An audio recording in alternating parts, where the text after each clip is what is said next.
Good evening. We will now call the City Council regular meeting to order for February the 10th, 6 p.m. Please rise for the invocation and pledge of allegiance. Invocation will be given by Pastor John Beck of the First Baptist Church. Let's bow for prayer.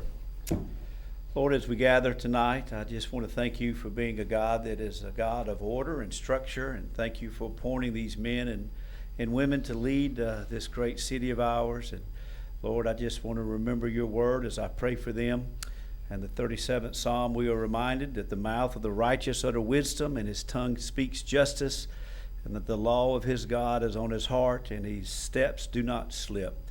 And so, Lord, we pray for righteousness, we pray for wisdom, and we pray for tongues that will speak of justice. And again, we thank you for those that you have appointed, and this city is appointed to lead this city. So give them the wisdom they need to do that. And we pray this, as always, in the precious name of Jesus Christ. Amen. Amen.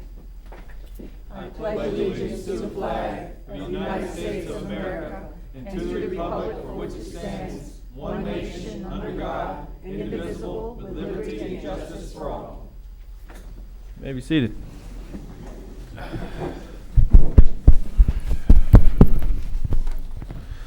These microphones might be a little low tonight. Are they? You want me to turn them up? If you don't mind. If you'll please call the roll. Councilmember Bernard? Here. Councilmember Gray? Here.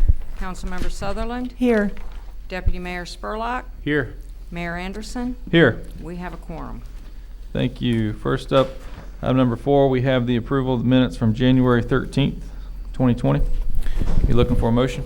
Motion to approve the minutes of January the 13th, 2020. Second. We have a motion and a second. Is there any questions? I have a question. I may be wrong here, but somebody let me know if I am, but I thought the last meeting is when we voted to for the next city manager. I didn't see that in the minutes. That would have been the fourth Monday. This is the second Monday minutes. Yeah. We're a month, 2 weeks behind in the minutes? Okay. We're a meeting behind, yeah. Okay, that's what I Sorry. want to know. Thanks very much. Yeah. And I just wanted to ask a question on it as well. I mean, you know, when you read through the minutes, it's basically a task order for staff to do certain things. And when we go through this, or at least when there's a report, if it doesn't match what's in the minutes, you know, how do we get an update on that? I mean, just as an example, you know, we've been looking at, it was a long meeting because it has many pages to it. Just as an example, Kim, I don't know, but for example, on page 6, it says, Mr. Trevino said it is not a city property. We were talking about a triangle, but he would look into maintenance on it. I think we were talking about the triangle at the tip of 27 and Main Street. Mm-hmm. We may not own it, but we have a contract with the state to maintain it. So Okay. when he says he's gonna look into the maintenance on it, we have a contract, so we should be maintaining it. Okay. We maintain them all. Okay. So that area there just looked a little scraggly, and I didn't know if it had irrigation or anything, but And we he- own, yeah. Yeah, and he said it has irrigation out there, but yeah, I can fix that. Yeah, I mean, I page guess if this you'd is just like. part of that overall beautification effort for, you know, Main Street. Yeah. So was there a problem with the form of the minutes, or? was it No, just a not the question? form. I just wanted to know, and an update on that. It's, you know, I don't know that you had that in your report, city manager report, but it's just something that we need to keep on. Okay. Okay. Anything else on the minutes? Seeing none, we will call the roll. Councilmember Bernard? Yes. Councilmember Gray? Yes. Councilmember Sutherland? Yes. Deputy Mayor Spurlock? Yes. Mayor Anderson? Yes. Motion passed unanimous. Thank you. Item number 5, the CITO in Avon Park, Casey Wall. Please give your name and address if you will. Hi, good evening. Casey Hart, for the record. Address is 8100 Arbuckle Creek Road in Sebring. I'm representing the Highlands County Tourist Development Council tonight. We are working with a group to bring in what is called a geotour to Highlands County. And part of when they do this geotour, which is a form of geocaching, they like to do what they call a CITO. That stands for Cash In, Trash Out. So that we are going to have a kickoff event May 1st through the 3rd. And they will come in, they will do their geocaching. We're going to have some fun events for them. But they wanted us to come up with an idea for a location for their CITO. So this is where they go. Sometimes they've been doing Highlands Hammock State Park, where they go and they paint, they pressure wash. They basically want to contribute back to the community where they come in and do their geocaching. So Councilwoman Sutherland is on the TDC, so I've been talking with her about the possibility of Avon Park getting some beautification opportunities in conjunction with the CEDO. We don't know how many people at this point. Probably 1 to 2 weeks before the event, we would have a better idea of how many people would be there. But all they ask is that supplies are provided for them with whatever activity they're going to be doing. So whether it's paint or mulching or whatever you all would decide for them to do, and then lunch as well. And that would be on a Sunday, May 3rd, from 8 a.m. to noon. Casey, is this city property that we're refurbishing? Is that? This would be up to you, but I think that's what Councilwoman Sutherland had in mind. The discussion was of Donaldson Park. The Donaldson Park Yeah. itself? To park there, actually. They were looking for a location, because we don't know how many vehicles they're gonna have, but it's our option. You know, we can have them paint the bathroom, we can have them paint City Hall, they can do the mural retention wall in front of City Hall, which hasn't been done in 10 years. It's just never been done. But they can do whatever, so we just have to designate what those jobs will be, but we won't know specifically until 2 weeks before when we have the number of attendees. But what we will have to pay for, obviously, are the supplies to do this, which we would have paid our own staff to do, and then we'll have Right. to pay for their lunch. So So I figured, obviously, we would need to hear from maintenance staff yeah, to kind of find out what is Yeah. on their list. yeah. And we've gone over some items that are just extra work that would have entailed not the everyday usual stuff that the utility or our staff would do. So this would be like extra, you know, taking knots out of trees and, you know, tidying up here and there. So again, it's gonna depend on how many people. I wanted Casey to come because no one can explain it better than her. And Yeah, you did a good yeah, job. I'll just make a point that the TDC, I mean, this is an effort on their part to give something to Avon Park. Mm-hmm. So, you know, typically other communities get some things, and I think that we should take advantage of it. I'm sure we can order pizza or something like that and have it delivered at the park rather than sending everybody to Yeah. a restaurant where you're gonna have, you know, just Yeah. too many people. So Right. I'm working on that just in case we can get some donations for food and stuff. But I think this is a great idea. I don't know if you need a motion for it in order for the TDC to know, or can we just agree that we need to do it, or how do you want to go about that? However you all feel comfortable. I mean, just as long as if there's a consensus that. Yeah. Yep. Is I there think any it's a great any idea. opposition? I think it's a great love it, idea. To be honest, even for the lunch part, you can even, like, order Mhm. from Kentucky Fried and have them all delivered down, then everybody just get a box or someplace like that. Yeah, we'll have a bunch of, I mean, we can arrange that. I just wanted to make sure that we have the budget. I know we have some contingency funds right now, and I'm not expecting to spend more than whatever the lunch will be for those individuals, but it's a good thing for Avon Park to get community support for free. So, to me, it's a no-brainer, so thank you. Yep. And the thing is that it would take off some of the work that would have been performed by our staff. Right. Then they could do that. So I'm hoping 200 So- people show up. That would be great. Amen. Very good. Casey, we thank you. Okay, Thank thank you all. you. Appreciate it. So what was those dates again? May the?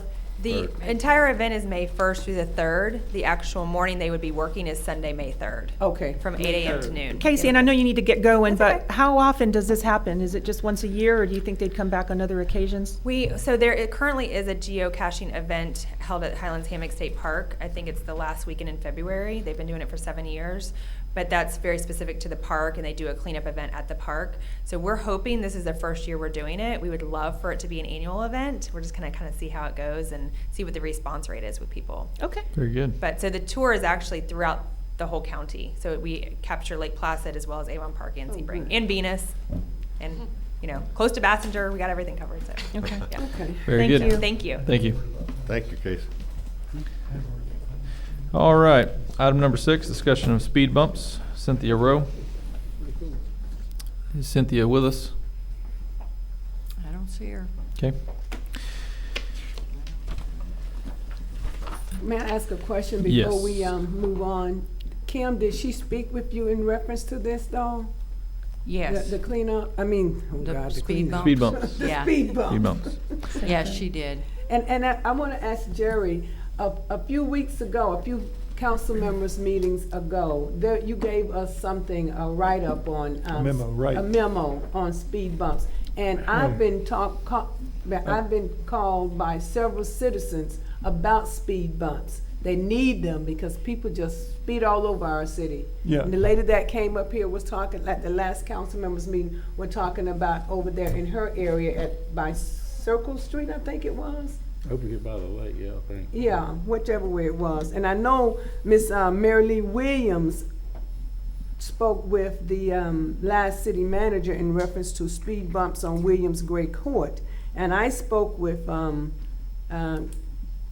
either David or Kim in reference to speed bumps on Hal McRae Boulevard and Memorial, from Hal McRae to Memorial. Because that little stretch there, they really speed up in there. So my thought is, speaking with Kim, I haven't spoken with Miss Cynthia Rowe, but speaking with Kim, she's asking for us to do speed bumps. I want to know, this council, what do we think about? Do we need speed bumps all over the city? What are we going to do? As you recall, when we talked about it like 3 or 4 meetings ago, maybe more, I did a memo, and it related to rumble strips as opposed to speed bumps. But I don't think there's much difference.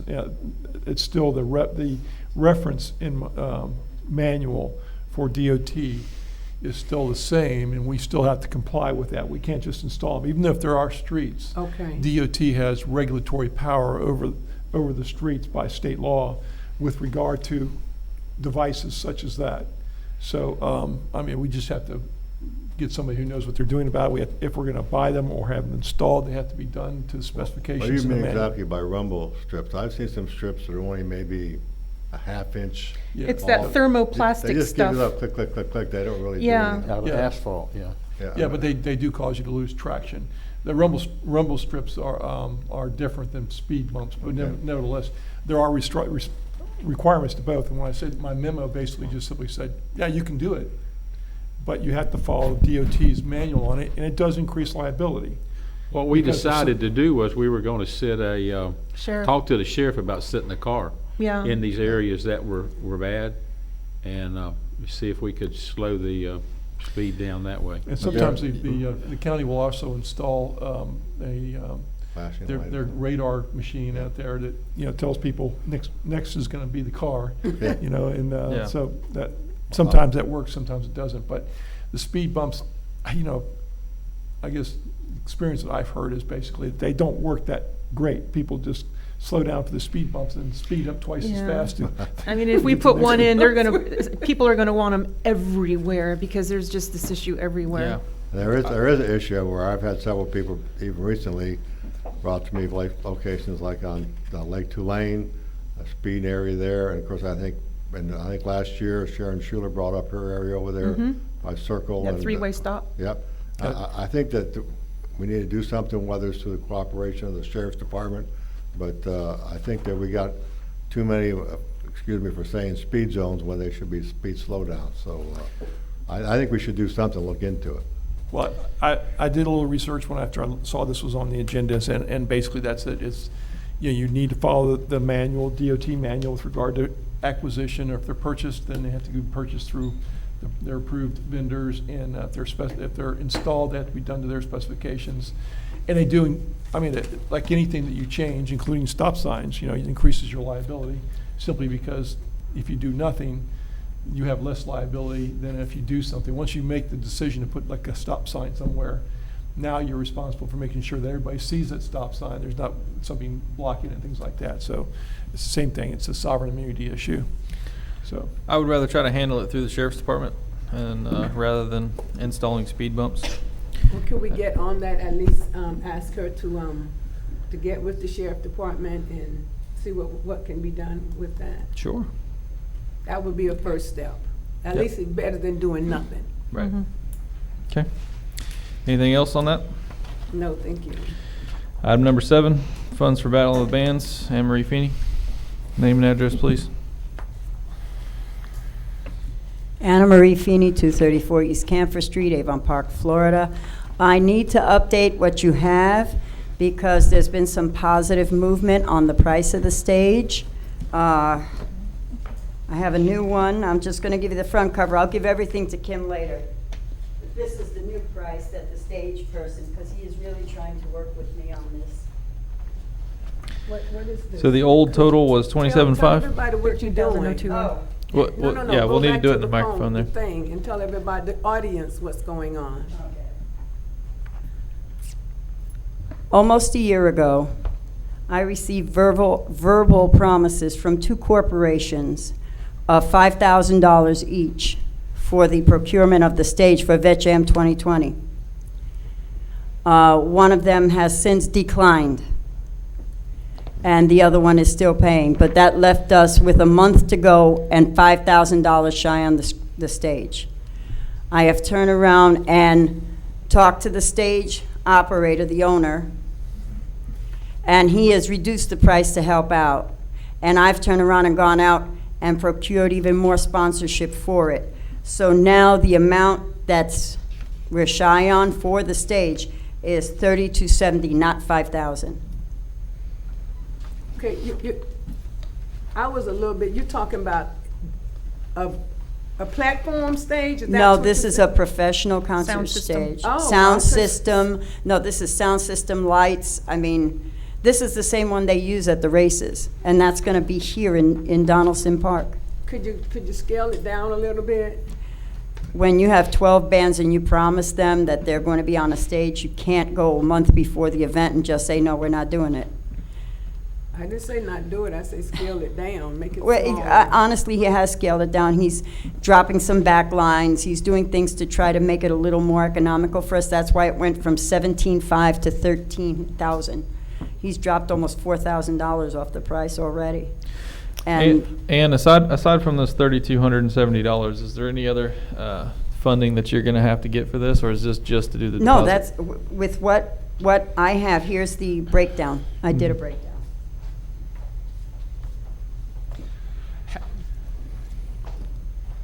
Would this be a permanent stage that you could use in the future as is? I wish to God it was. It's a rental. I really do. It's It's just a a rental. rental. Yep. But it's 4 days.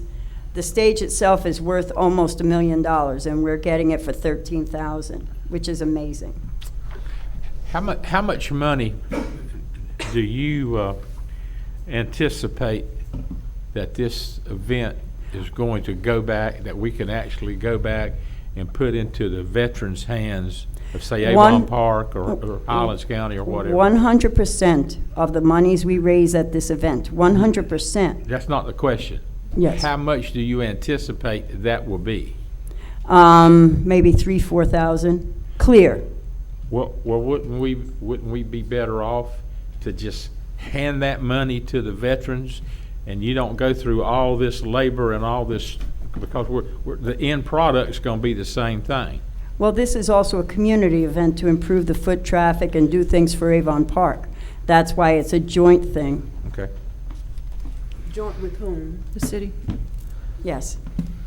We approved this when? October of 2019? Yeah, I mean, this has been going, Yeah, this I is, remember we approving the event for advertisement. We did the, am I correct on that? no, the event was approved, the event Yeah, itself. for you to have the event, but I didn't know that we were sponsoring this. I thought you No, were. as of this point right now, you were doing cones and cans and stuff like that. Yeah. You would become a full-on sponsor at this point. But the liability, you have the liability with all of Yes, the and bands. the insurance is in place, Right, so- security's in place. Highlands County Sheriff's Department's providing our security at night. So. Who's paying for that? We are. We've already As paid in, them. as in Battle of the Bands? The Battle of the Bands is So the only paying thing for you're that. looking for us is 3270. That's all Yeah, you need that's from the all I city. need because of that other corporation pulling out so late in the game. And what are the chances that you might get other sponsors between now and then it will reduce this 3270? Highly doubtful. We got 3 weeks left. Okay, so Annie, I have the most pertinent question, I guess, but how is this going to get paid to the vendor? Are we going to Actually- be cutting the check to them, or Yes, are you you going are. to be cutting I them? do not want the finances. I'll make sure he provides a W-9 to the city. You can cut the check directly to him. For $3,270. Yes, ma'am. So then how are they going to get the other five? And Duke Energy they're hand delivering their check, Okay. and everything else is sitting in the bank waiting. because it says it requires a 50% deposit up front. He waived that when he saw the trouble I was having. So that's only $8,270, where the rest of the 13. She's Coming raised from? it. All she's looking for is 3,270. Yeah, What- the paper yeah. there, right there. She's the raised breakdown. 5 and then another 1,700 is what I Mhm, saw there. 1750, yes. That's the one she just passed out. Yep. It has Down there the with the Jim. baby budget on it. So out of the 13, what was a $20,000 thing now is a $13,000 thing, and you've got Yeah. $6,700 on that, and then you're Mhm. looking for the difference, which is 3,270, and that's Right. it, right? That's it. Okay. Well, I gotta say this, I really, think what you're doing is really good, but I have a problem with spending city money on a private event. If we're gonna give, $3,270 to a nonprofit organization, why not give it to the high school, Avon Park High School cheerleaders? They are always doing stuff, trying to raise money, you know, and that way they represent, and not saying that your organization don't represent Avon Park, which it really does. It represents the entire county, and I'm a veteran, so I know it represents me. But my duty up here is to spend the city money what I feel is best to do. And at this particular time, I don't think forking over $3,270 to a private or nonprofit organization to put on an event, even though I understand that we approved the event, but I thought we would approve the event to be having it at Donaldson Park. It is. We paid for the advertisement, and I've been hearing the advertisement on the radio. I haven't seen I saw something in the paper, so all that is good. So I just could not support this at this particular time. Well, we just spent $2,000 on a one-day event for the Martin Luther King event, and I think that $2,000 was well spent for one day. How many days is this event? 4. 4 days. I'm not gonna, So, I don't wanna be devil's advocate, but for both of you, the way I see it is, the one at the MLK field was open to the public, everything was free, everything was, for the community. Annie's is doing the same thing, it's free to the community, anyone can come and enjoy it. It's not, you don't have to pay for tickets to No, come watch the absolutely bands. not. It's open for 4 days, it's a 4-day event. And nights. Yeah, so, the similarity is that it's open to the public. Right. Whereas anyway, both of them are, and then all the funding is going towards a cause. MLK didn't raise money to give to something else, that was just, it just turned over. And I just need to comment that that's a requirement in order for the city to donate money, is that it be open to the public. Right, and especially since it's on Donaldson Park as well, it's not in a private building. Right. So, Well, for 4th of July, we donate how much? 5,000? Yeah. So, this is almost as close to that. I would just say that I would be okay with this one because the train has left the station and we don't want to leave you hanging because this is an event that you're doing. But I would also say that, I look at the Blueberry Festival, they're highly organized. They went to the TDC, they got money for exterior advertising. I know they have a little more money in their bank account to be able to afford to do all these things up front and stuff, but I think that what this sets is a standard that from now on, if someone comes short on something, they're gonna come to the city to bail them out. No, honestly, and this is our 6th year doing it, and I have never come to the city like this. And if it wasn't a dire situation, I wouldn't. Well- And it will not happen again, trust me. Have you checked with the company that withdrew and to see if they changed their mind or would change their mind, or? Let's put it this way. I know for a fact they're not going to relent. And that's okay. And that's fine, That's you know okay. what? I It just proves to me one thing. Some companies, their word is their bond. I appreciate Duke Energy more and more every day. But you know what, Annie? I think that next time, everything has to be done in writing instead of verbal Yes, agreements. Because absolutely. you never know what the situation was at the time, and someone may have spoken out of term. I would just get it in writing, and that would be something that, on the next time we have an event, I would hope that we create a new format, similar to what the CRA had for events, where it's very specific. You gotta show us that the money's there 3 months ahead of time, everything is done, so that we Right. don't have this situation later on. Well, like I said, normally this does not happen to me. Let me ask you one other question, then Sure. I'm gonna leave it alone. How much has the city, obligated itself for already? Just cans and cones and. No. We paid, did we obligate some funds? Not for this one, other No. than CRA advertising, right? That's it, just CRA advertising. Oh, that's 1,000. what I'm No thinking about. funds, no, ma'am. CRA funds. Yeah. How much was that? 1,000.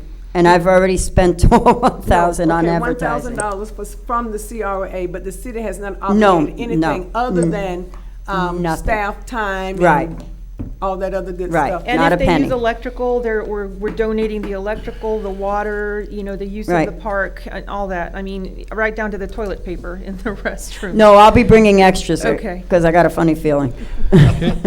Okay. Is there going to be alcohol at this event? The FFA is going to be providing a beer truck. So we have to have a resolution that's going to allow that because we're not abiding by our own ordinance. Right, fire- Jerry? the Don't we fire have to depart- have some? It's the firefighters The union. fire department brought it over to me today. Okay. And actually, Chief Marcy has it because it wasn't on the agenda, so I was gonna bring it up in my manager's report. If you guys want to approve it or not, so, that we can do it now or we can do it later. Did you draft it, or did they I draft? have, I'm shooting from It's the hip just- here, yeah. shooting from the hip here. I don't know if you absolutely need a written resolution or Well, just a they- vote. they But have you to do need have to take something. action in order Right. to relieve that restriction. Right, because they just have to just have to take it and get it approved. Okay. Um, So what would be an So- example of that motion, Jerry? What, to Well, approve you it? need two motions. You want Well, to approve the money and we'll then the other one for the alcohol. We'll start out with the alcohol first. Okay. So it would be, what's the code section on that? I have to look at the code section, maybe we'll do the other one. You have no alcohol in the park code? We have a. Okay. We'll start out with the funding for the 3270. Is there anyone willing to make a motion? Wait. I got a question. Okay. Since we're trying to bare bone this, just a question to you, and I'm looking at this spreadsheet that you got right here. Why is everything end in even numbers? I mean, Because it just nobody's seems- going it to just write a seems to check me for. that it's padded, No, you know? I mean, nobody's gonna write a check for $32.27. I mean, everybody's just writing check for the dollar amounts. And the contract actually isn't $3,500 or whatever, it's $13,020. So, I mean, the numbers come out how they come out. Yeah, and Stanley, all of her expenses are her expenses. She rounds those out for her own budget. She's not asking for raffles, donations, vendors, or T-shirts. That's just her revenues and her expenses that have nothing to do with us. The only thing that we would be approving, if we approve it, is the actual percentage off of, or whatever the balance is off of that, For the stage. for the stage. So I'll make a motion that we approve $3,270 as an additional funding to the Battle of the Bands event to be taking place on March 5th through the 8th. 5th through the 8th. I'll second that. We have a motion and a second. Further questions? Seeing none, we'll call the roll. Councilmember Bernard, Yes? Councilmember Gray, No? Councilmember Sutherland, Yes. Deputy Mayor Spurlock, No. Mayor Anderson. Yes. Motion passed 3-2. I'd like to make a comment. We'll have a budget amendment to the next meeting that'll move money out of contingency for it. Okay. Thank you. Jerry, are we ready with the I'm alcohol still yet? looking for the section that prohibits alcohol. All right, we'll take that up at the end of the meeting then in the All right. city manager's report. And I just want to give this to you guys. Would save a lot of everything if this would actually happen. Don't talk out of the microphone. Okay. Any further questions on the Battle of the Bands? Seeing none. There you go. Actually, I'm sorry, go ahead. Yep. Go ahead. Still time, go ahead. Yeah, it's section 6-4, possession or consumption on city property exemption. No person shall possess or consume any alcoholic beverage within any city park or recreation area or any other city property. Exemptions for possession or consumption of alcohol during special events may be obtained through the city manager's office. So it's her authority. Okay. That's ordinance 31-09. So we don't need a motion for that. No, I don't see that we do, but, I probably, We have in the past. okay. We've, Yeah, because they've I done we, it. think for the Blueberry Festival, did we do it for you all? I don't think, That's not my. Okay, just go ahead and have a motion then Yeah. to Oh, okay. to provide an exemption for this event. Is anyone willing to make a motion to override for this event? I'll make the motion that we 31-09. override the alcohol ordinance for the event proposed by Battle of the Bands. For the fire, also through the firefighters association, right? Yeah, the motion is fine as it is. Is there a second? I'll second. There's a motion and a second. Is there any further questions? Seeing none, we'll call the roll. Councilmember Bernard, Yes? Councilmember Gray, yes, Councilmember Sutherland, Yes. Deputy Mayor Spurlock, Yes. Mayor Anderson. Yes, Motion passed unanimous. thank you. Item number 8, discussion of addition of in-house building official. Okay. I brought this back. I think I mentioned at the last meeting that I had spoken to the county in regards to the actual permitting and stuff that they do through the county. As you know, they all do our permitting. Actually, we sign off and then they go down there, people pay their bill. Anyway, in doing some math, what I did was I took the 900 inspections that were done for this past year. Now that seems to be a very high number because as you know, people are building and there's a lot of construction going on. So even if you drop that, this kind of plays into that. But I divided 2,080, which is a number of full-time hours that anyone works in a year. And I divided that by 900 inspections, which means that we have an inspection for the building only at every 2.5 hours. So that may not be a full-time job in terms of just the inspection, but when you look at it from the angle of the person being able to also differentiate between our code for code enforcement in conjunction with the building code, then it makes sense. Because right now, the county is not responsible that when they go into a dwelling that is not permitted by the city, they're just in there to approve it as a dwelling. They're not looking at, hey, there's a toilet, it doesn't belong. Hey, there's electrical lines, those don't belong. How did they get sewer? That's tapping, illegal tapping. The county doesn't do that, only we do that. So if we had somebody that did building code, which would be Florida building code, hurricane standards, right?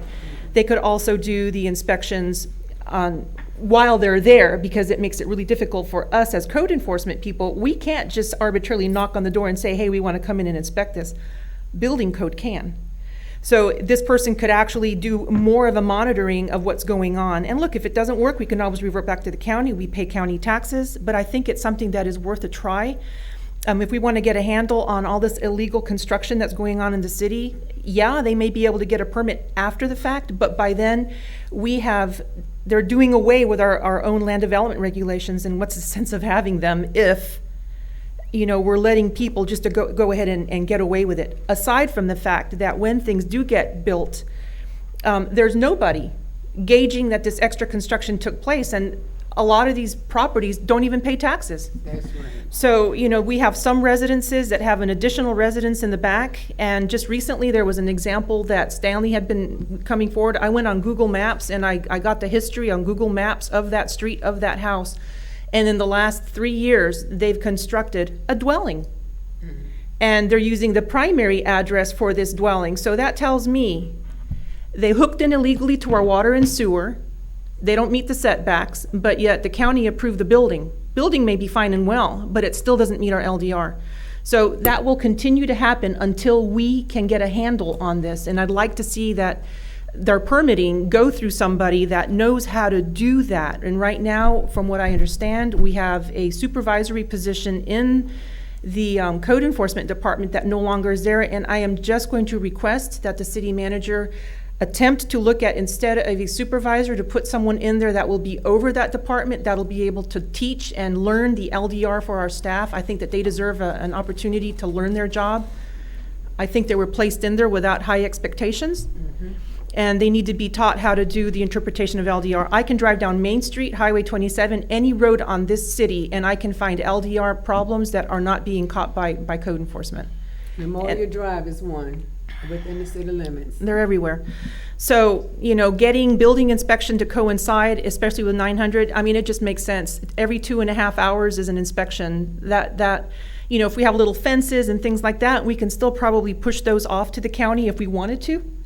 But that was $60,000 that was earned in permitting fees last year alone for this. So if we took the building supervisor position pay along with any portion, even if it was just half of 900 inspections, you'd still come ahead with additional funding to be able to pay for a code enforcement slash building inspector. I don't know what you'd want to call it, but it would be something or someone that would be able to implement our LDRs and really have a better oversight.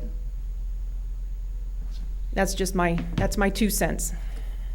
I think it's a good idea because I do know on the south side, there are several buildings that has been, Hodgepodge. yeah.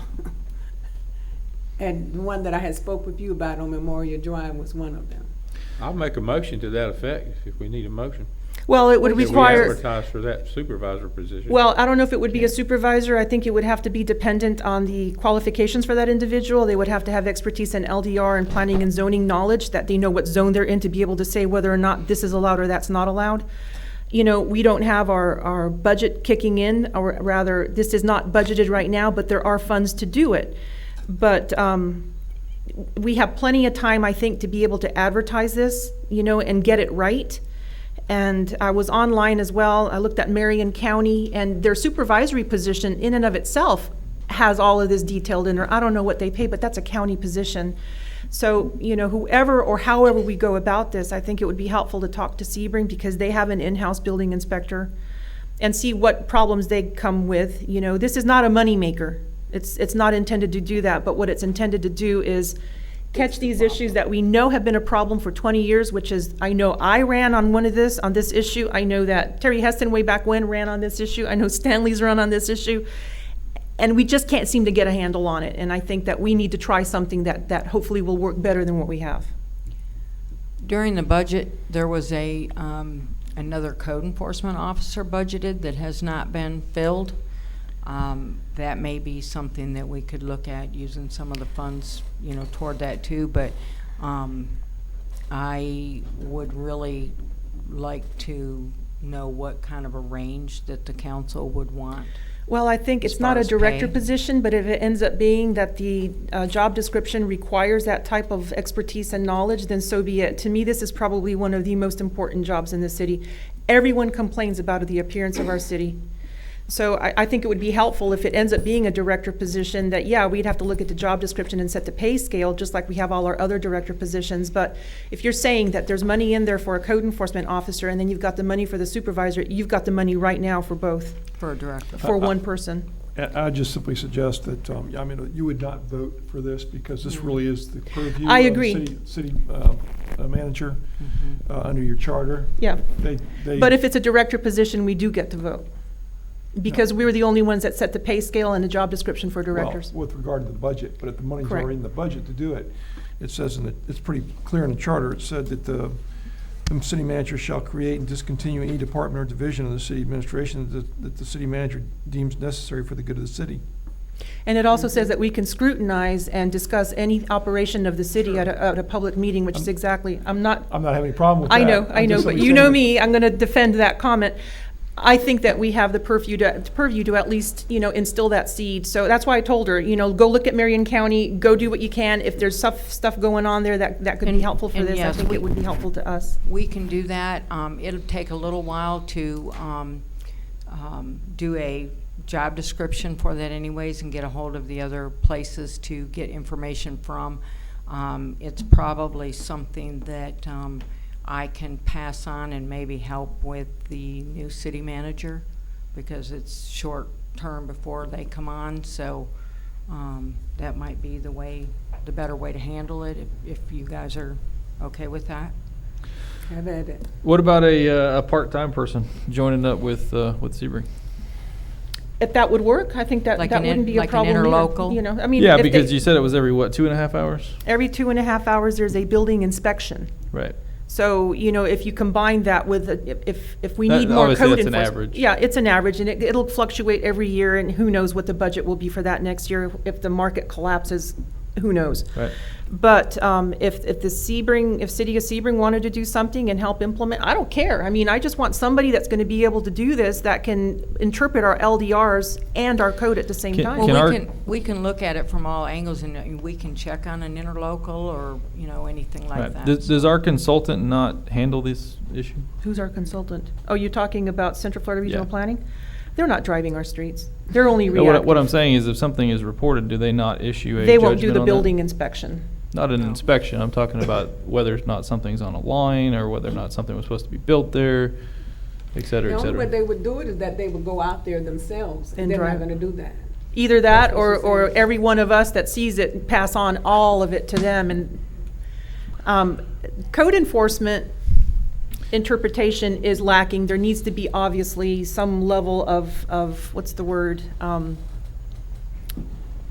Autonomy. Not autonomy, them being able to interpret the LDR, which is missing. So training is the word, thank you. I mean, if Sebring wanted to jump in on it, then great. Even if the county wanted to do it, that's great. It just doesn't matter to me who does it, as long as we have somebody that can interpret both LDR and code without having to come back and say, you know what, we only do county stuff, we don't do your LDR. So. I would just be interested to see, obviously, we have a lot of cities here in Florida, to see what everybody else is doing. Yeah. And just kind of, I mean, Well, the Florida statute does provide a provision that allows for a building official to be loaned to another city by interlocal agreement. It's just you couldn't both hire them at the same time because the quirky nature of that position is similar to a code special magistrate, and that is they are an officer of the city, and as such, they can't have two different positions as an officer. It's dual office holding under the Constitution. So I just Wait want a to say minute, that- you're saying our code enforcement No. officers or? No. Well, that is, your building official, because they can issue stop orders and so on without your permission, going through you. But the state of Florida has established a provision that allows for interlocal agreements to accomplish what you want.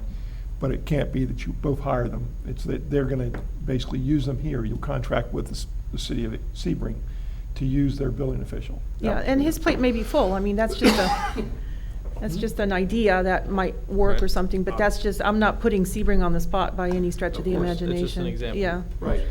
So if you're saying that that we're supposed to have an interlocal of some kind, I don't know that we have an interlocal with the county to do our building inspection. Counties are differently situated than cities. They have jurisdiction over the whole county. It's not a donut where the cities are the donut holes. Okay. They have jurisdiction throughout the county. So it's different, whereas the city's jurisdiction ends at its city limits. But with this statutory change that they allow another city to have jurisdiction through an interlocal agreement. That's not the same as special magistrates. They don't Yeah. have that. That statute doesn't exist for them. But for code officials, they have anticipated and they have put a statute in place to do that. So Sebring has a code enforcement board as well as a magistrate. So I don't know that makes any difference you in the can't. assistance of, Well, I'm just saying, as they're set up, as the way that they're organized in that department, that's just something that they have. So, I mean, you don't need a code enforcement board unless you want one. No, I'm not saying that anything about the code enforcement. No, I'm just adding that as part of the Okay, conversation. I'm and not. I would never recommend a code enforcement board in a city where people Most- are not going to want to regulate against Right. their neighbors. That's okay. A special magistrate comes in and does it with no qualms about Yeah. making people mad. There's no neighbors. Yeah, but I mean, I think that we should err on the side of leniency rather than harshality. I mean, Oh, no we're doubt. not here to go out and tear people's houses down that may No, be a but what we're foot trying on to a line. prevent, yeah, but or- if there's someone out there that they found our weakness and they've manipulated the weakness and they do it time and time and time and time again, there's obviously an effort by that individual, and I'm not singling anyone out. But if you look at certain individuals that have multitudes of properties, they do the same thing with each one of their properties. And they turn them all into dwellings, rentals, whatever. But where it's obvious where they've tapped into the city water and sewer, I think that there's a penalty. We have an ordinance on that. There's a law. You're supposed to pay a fine. They don't even have, I know one in particular doesn't have an address for his new dwelling. but yet uses the original dwelling as the address for the new one. I mean, people just moved in this past weekend. I happened to drive by one of these locations and 2 cars parked in the front yard. I looked at the Google, like I said, on the maps, and it was a shed all fallen down 5 years ago, and all of a sudden it's got an awning, has an extra window over here, a front porch, has a driveway, and that doesn't even have a house number. But yet they have water and sewer, and they have a renter in there. Okay, If well, we're paying the county to do our permits, and they have several employees that work for the county, would it be a possibility that we could ask the county to appoint one of their people to work here full-time just in the You Avon Park could. area? I spoke to the Because we're already county. paying the county. Yeah, I And- spoke and to they're them already about curious. that, and they said that they would look into it, but they would have to check with their resources as well. I mean, Okay. would they have to hire somebody, or would they be over our code enforcement guys? You know, Yeah. because we still have that missing link of training our people. Yeah. So, And I think it would be an issue about how much they're gonna do, because just like in the police, the sheriff's department is supposedly, throughout the county, it's not donut, they still have to, even if you don't pay them, they still patrol in the city, but they don't do near as much as if you pay them. Okay, so that's just my 2 cents on that issue. Okay. and by no means am I saying also that we're gonna go in there and make people tear down this and tear down that. But if there are buildings and construction that have taken place without abiding by our own code, then those need to be on the tax rolls. I agree with that. How would they get them on the tax roll? Can't you use a drone? you reported. Code enforcement, I think they use a drone if it's Yeah, a certain well- height. Yeah, I think there is a allowance for that, but I'd have to research it. But generally speaking, if anything you can see is okay, it's when you go on the property to see. Yeah, that and becomes a neighbors, problem. yeah, I know one particular neighbor of this one property is like, you can look over my fence anytime you want. So, And that's another issue. You can do that as long as it's not, you have permission to enter somebody else's property to see the neighbor's property. well, most of the time it's a neighbor complaining anyway. Right, I think that's the point, is if it's a big complaint by the community, that's one thing. But by no means do I think that we should hire someone to just simply try to find things all day. No, You well, know, but, 'cause no, they It's don't have gonna to do find nothing it, but but if make it's blatantly controversy. obvious, yeah, if it's blatantly obvious, I think you have to address it, you just can't look the other way. Right. Okay. Anything else? Item number 8. Seeing none, moving on to second reading, ordinance 01-2020, budget amendment. It's an ordinance of the City of Avon Park, Florida, amending the budget for the 2019-2020 fiscal year, providing for an effective date. Be looking for a motion? Motion to approve second reading of ordinance 01-2020. Any questions? Second. We have a motion and a second. Is there any further questions? Seeing none, we'll call the roll. It's a public hearing. This will be a public hearing. Public hearing for ordinance 01-2020 is now open. Anyone wishing to speak can now do so. Seeing no hands, we will close the public hearing for ordinance 1-2020. If there's no further questions, we will call the roll. Councilmember Bernard, Yes? Councilmember Gray, Yes, Councilmember Sutherland, Yes, Deputy Mayor Spurlock, Yes. Mayor Anderson. Yes. Motion passed unanimous. Thank you. Item number 10, determine the future of the old skate park. Kim? Yeah, the skateboard park is gone. There was 114 tons of concrete removed from there at no charge to us, so that was awesome. oh, man. And who took it? I don't even know. I don't know. But it was no charge I to think the us, that's the landfill main did, yeah, but part. he did, but, yeah. But, it's dirt now, and Robert called me and asked me if we wanted to leave it dirt, if we wanted to sod it, or what we wanted to do with it, and I know that there's been, some conversation in the past about making it a parking lot, so I don't know if you're ready to make a decision on it, but if you're not, then, just give us some direction as to whether we leave it dirt or throw some sod on it. I would say we need to get an estimate for what it would cost to make it a parking lot. Right. Yeah. And then if that's too high, then obviously just make sure it's not gonna blow around and just put grass there. Right, okay. How That's big is it? fine. Do you remember what the size of it is? You remember? I don't remember either. Probably like 100 by 100 or something. Yeah, I mean, that the area there could definitely use the parking. You could probably get at least 20 spots in there, maybe more. I know the child care place wants it. It's They want to prob- buy it? She wants to buy it. Well, Yep, obviously we have procedures for relinquishing property, and our attorney will harp on that, I'm sure. You know, if someone wants to, Jerry, if someone wants to buy some property that the city owns, you say there are procedures in which, because I keep Yeah. getting this call from this individual wanting to buy some city property. If you want to Gotta sell take care. property, that's the first decision you need to make. Then you have to basically go out to bid. It's in your procurement policy, the mechanism for disposing of property, such, real property. And it involves basically getting an appraisal, so you know what the reasonable price is for that. And then, and that's protected under 119, so that somebody can't say, well, I want to see what your appraisal came out to be. And then you put it out to bid, just like when you buy something. Okay, there's a gentleman, I can't remember his name, but he came to us a few months ago, maybe 2 or 3 months ago, wanting to buy some property off of Williams Gray Court. And I don't remember his name, but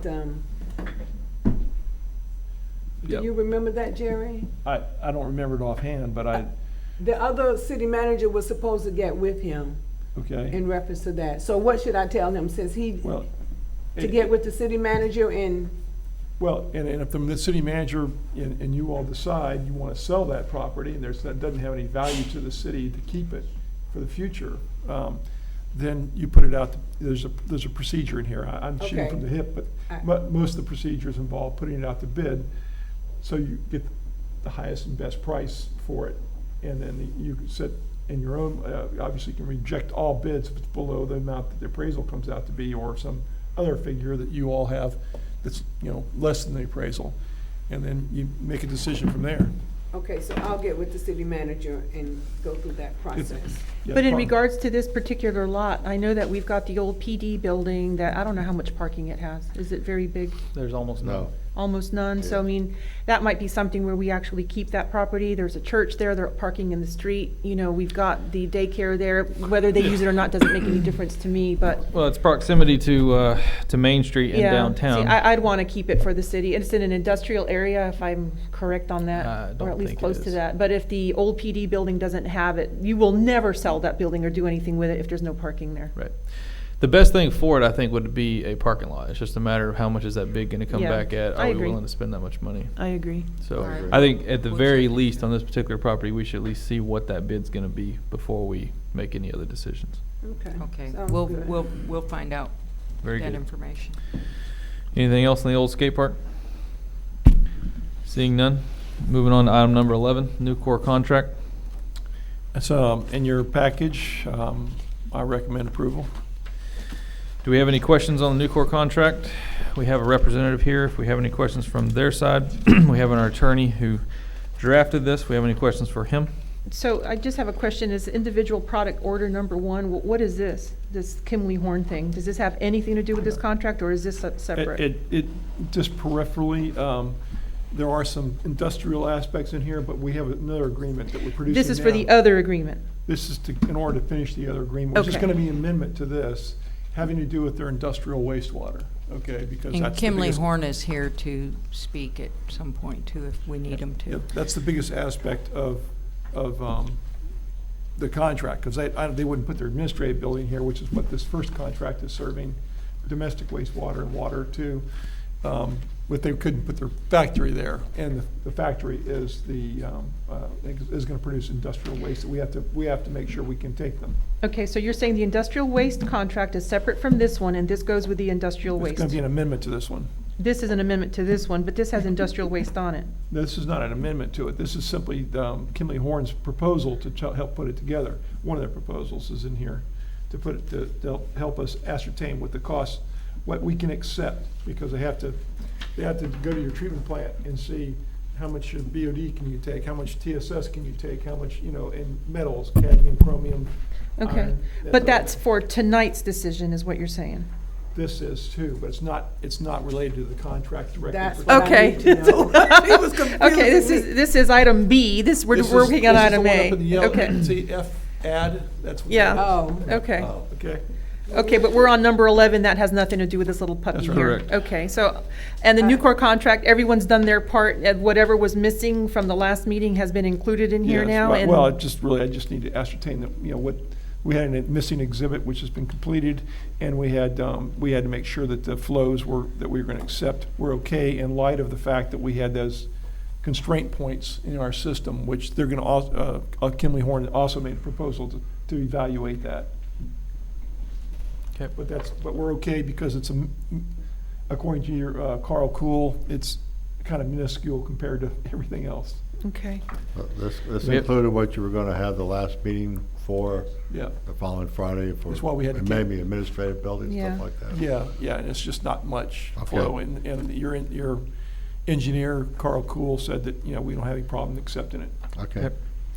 So Any other- Jerry, I'm sorry, go ahead. No, I was just asking if there's any further questions. Was anything added to this contract?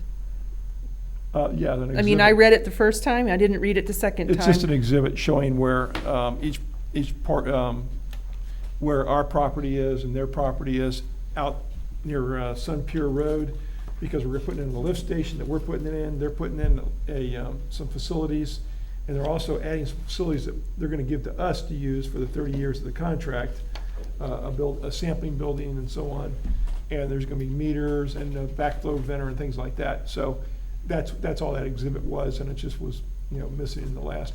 Okay, so this one, for example, doesn't have Exhibit E, the Nucor preliminary plans. I'm presuming that that's just like gobs of paper that have all kinds of Yeah. plans and specifications and stuff, so that's omitted from here, I get that. But everything else between you and Nucor, everything's good to go? Okay, I make a motion that we approve this contract between the City of Avon Park, this utility service agreement between the City of Avon Park and Nucor Steel Florida, Inc. We have a second? second. We have a motion and a second. Further questions? Seeing none, we'll call the roll. Councilmember Bernard, Yes? Councilmember Gray, Yes, Councilmember Sutherland. Yes. Deputy Mayor Spurlock, Yes. Mayor Anderson. Yes. Motion passed unanimous. Thank you. Next up, item number 12, we have the city manager contract. Jerry, that's you again. All right, what's in your notebook is the old version that I put together, just as a little predicate here. I went with what you had done for the previous city managers, the last two, Julian DeLeon and June Fisher, and try to work out reasonable aspects of it. I did speak with Councilperson Sutherland because she was on administrative staff in the past, and she was very aware of these contracts in the past, and so, and trying to get an idea, and then I passed it on to Mr. Schrader, and his attorney called me, and I think you probably all know, but he was the attorney for the sheriff's department for some time. And he and I talked about it. There's a few changes we made. Those are incorporated in this other thing that was handed to you after the fact. I'd like to go over what the changes do. We just changed a little bit of language under 3B. I don't think it's consequential. But if you look at D, I just clarified the fact that you're only planning on providing a basic plan, vision and dental insurance, and if he wants to upgrade it, he can. But the real change is under E, vacation leave. The way you had that paragraph in the past appears to be that it's backloaded 1 year. In other words, you have to be here a year in order to have any vacation whatsoever. They felt like that was a little draconian for this position, and they thought it should be front-end loaded in the beginning. And I said, well, that's not fair to the city either. And so when I was in the utility business, we had 6 utilities. All of our utilities had 6 months. After your 6-month probationary period, then you accrued all that time, but you couldn't use it, and you lost it if you were fired at before your 6-month probation. And so that's the way this is now. We're going to accrue it at 16.66 hours per month, but can't be used until after the initial 6 months probationary period.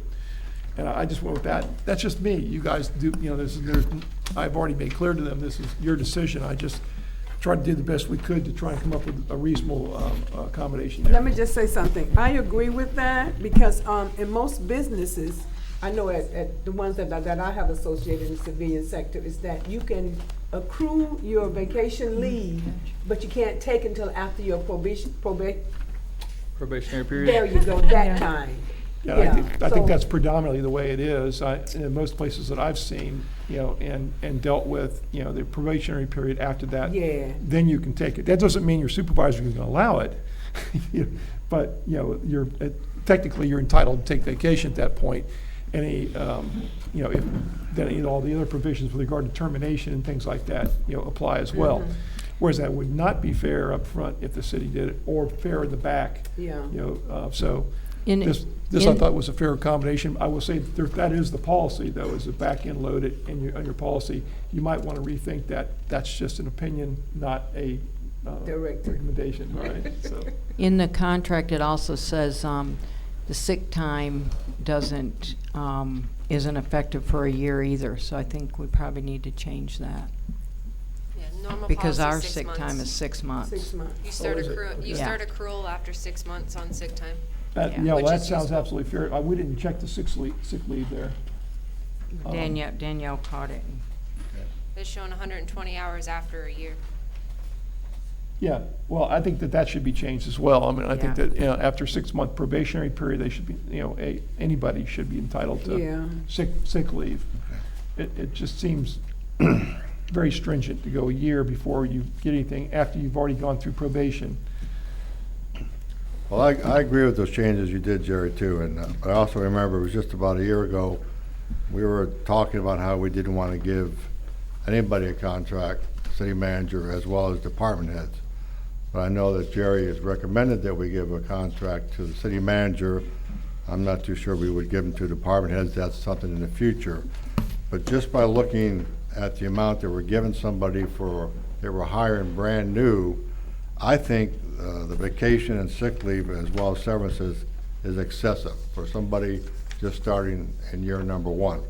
I don't think giving somebody 5 weeks vacation 1 year trying to prove the fact that he's qualified to do the job, can do the job, whether he had, you know, no experience or 2 years experience. I think 5 weeks is excessive the first year. I also think that sick leave, 3 weeks, I think is, in my opinion, absolutely ridiculous. If we're gonna hire somebody and give them 3 weeks sick leave, I don't think the guy's healthy or woman healthy enough to hire.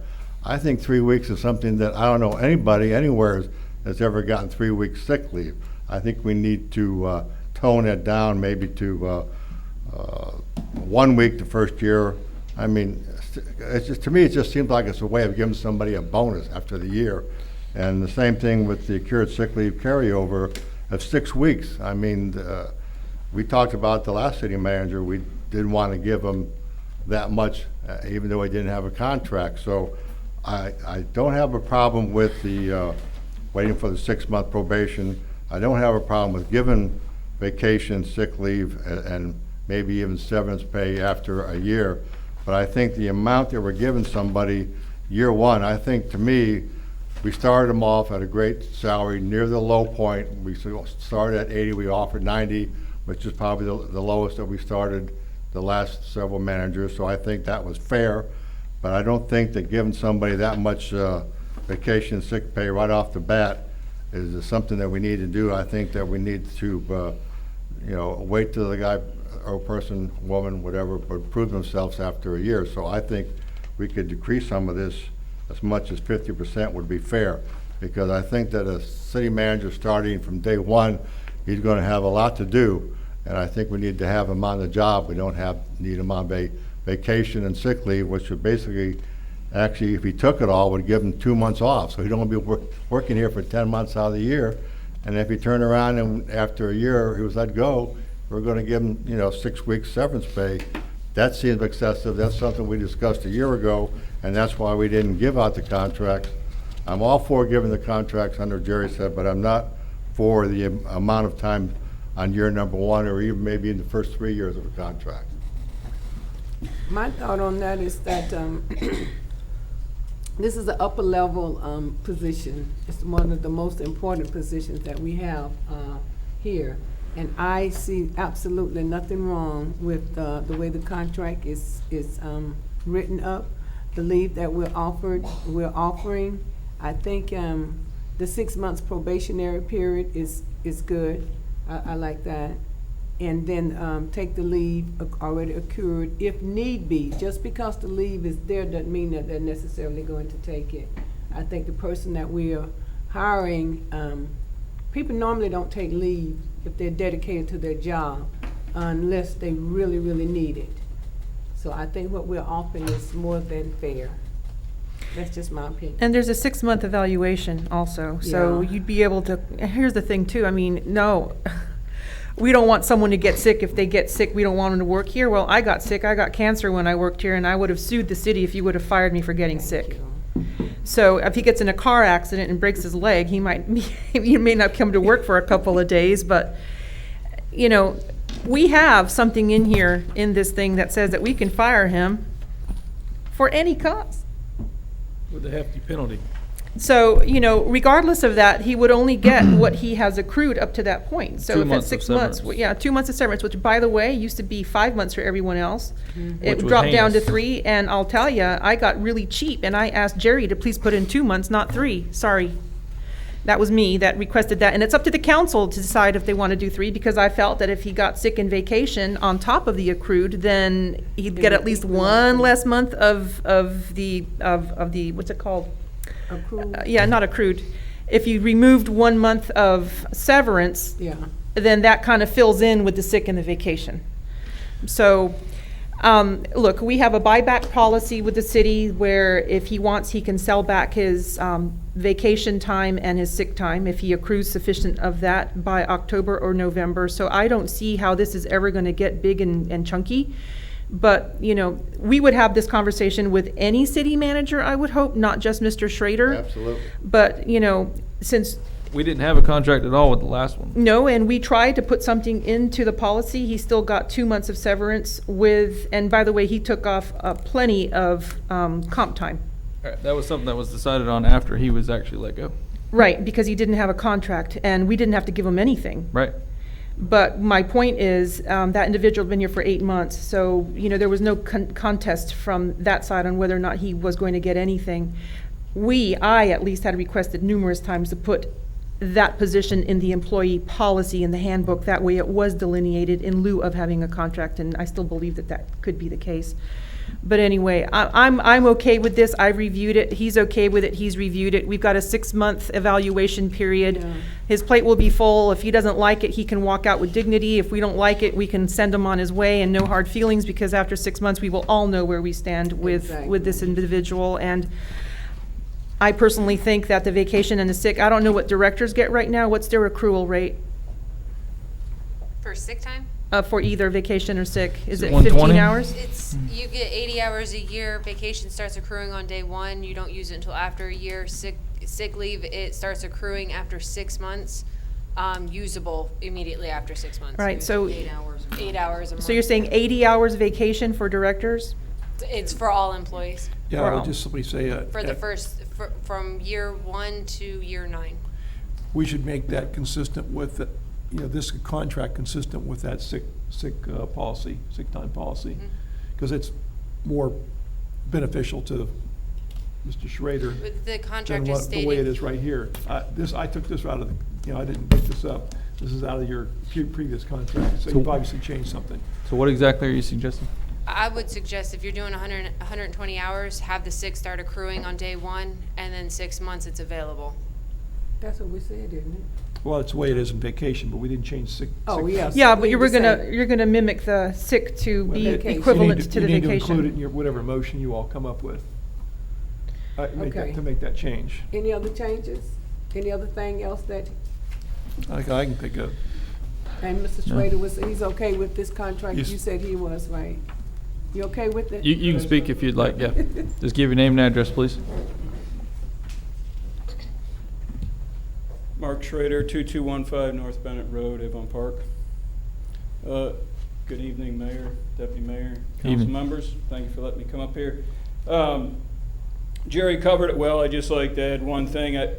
I wasn't looking for it to be uploaded, and I don't know what Mike told him that on my behalf, but Mike and I read it differently. The way I read it, it was uploaded. He said, I don't think it is. Then he got reading. He said, I don't know, it's not clear, so let's clear it up.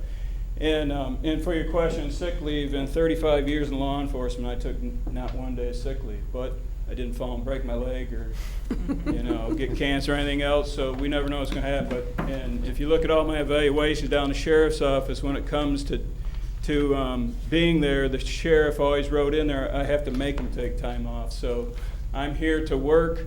I'm good with what Jerry and Mike talked about and put in here.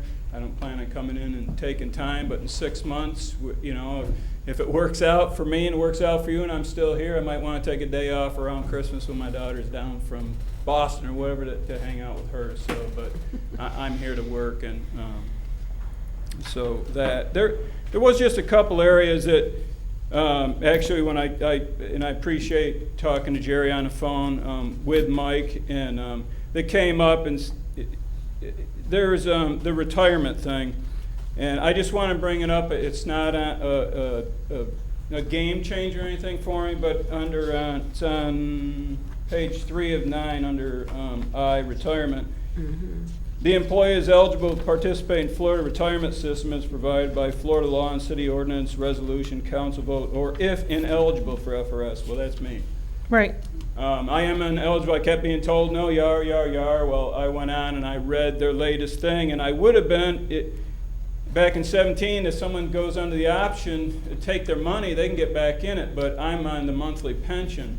So I said, well, let me call FRS today, this morning just to make sure. Well, anybody that's got anything to do with the government and HR, where I was over, one of my areas over in the sheriff's office, when you call FRS retirement, you don't even know what answer you're going to get. I knew more than the girl I talked to, and that's not saying a whole lot. I mean, she was stumbling over it, but from what I gather and what I read, which is on, I am not eligible to be in the FRS system because I'm drawing a pension from the FRS and didn't take the lump sum. So it says then a retirement compensation equivalent to FRS method of contribution investing for city managers.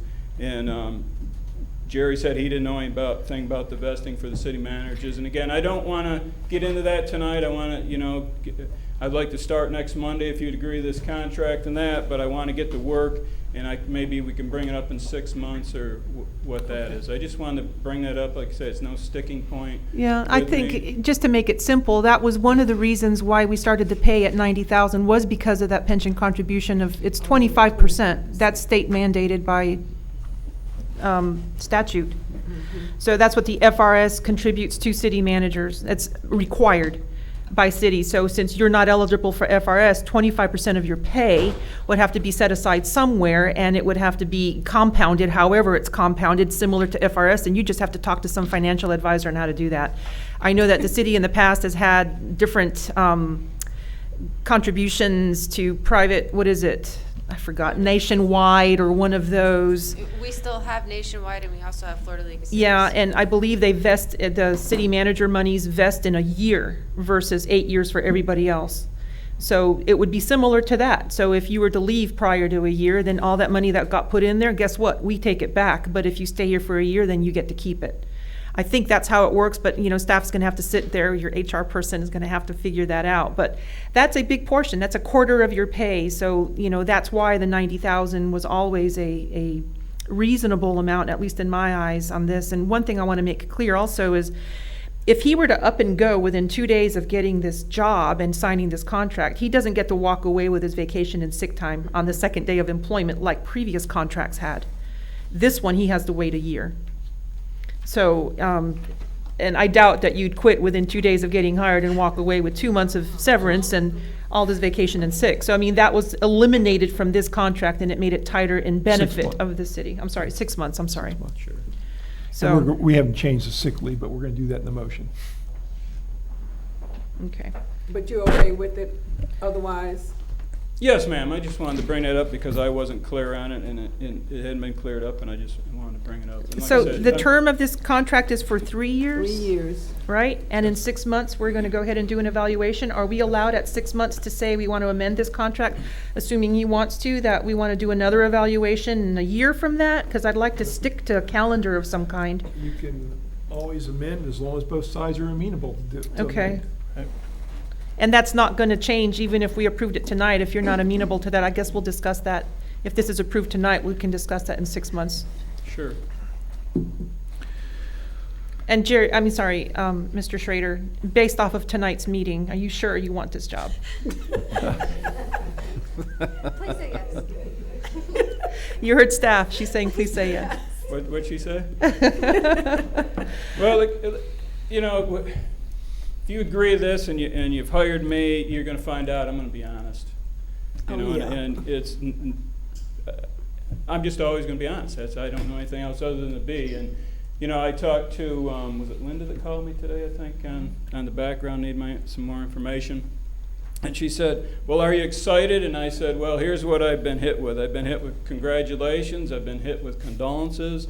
Yesterday, I was having coffee after church. I was down in Starbucks in Sebring with one of my daughters, and someone came up who that I know well, just a colleague from not the sheriff's office, and he said, congratulations, but you won't be there very long because no one is. And I just want you to know that I know, you know, it's been brought up. I read in the paper and I heard council say there's a cloud over the process and there's a cloud over me. Well, there's a cloud over the process, I get it. And I have to agree with the mayor. I'm a process guy too, so I understand that. But also I want to say, anybody can think there's a cloud over me, but there isn't, because all I did was turn down the interim for the reasons I stated, and I stand by them. And then all I did is I took a few weeks to decide, do I want to put in for this? And I feel I'm being led to, I believe that working together we can make a difference for this city. I mean, I wouldn't take this job if I didn't think it, but there's no cloud over me because I did nothing other than put in an application and I didn't talk to anybody.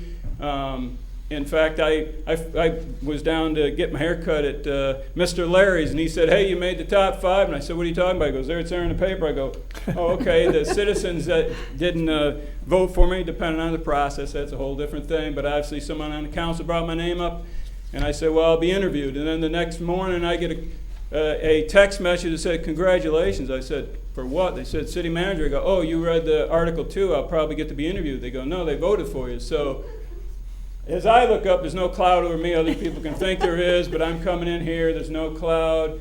You know, I don't care who voted for me. I don't care who voted against me. We all have, you know, I make my decisions based on it.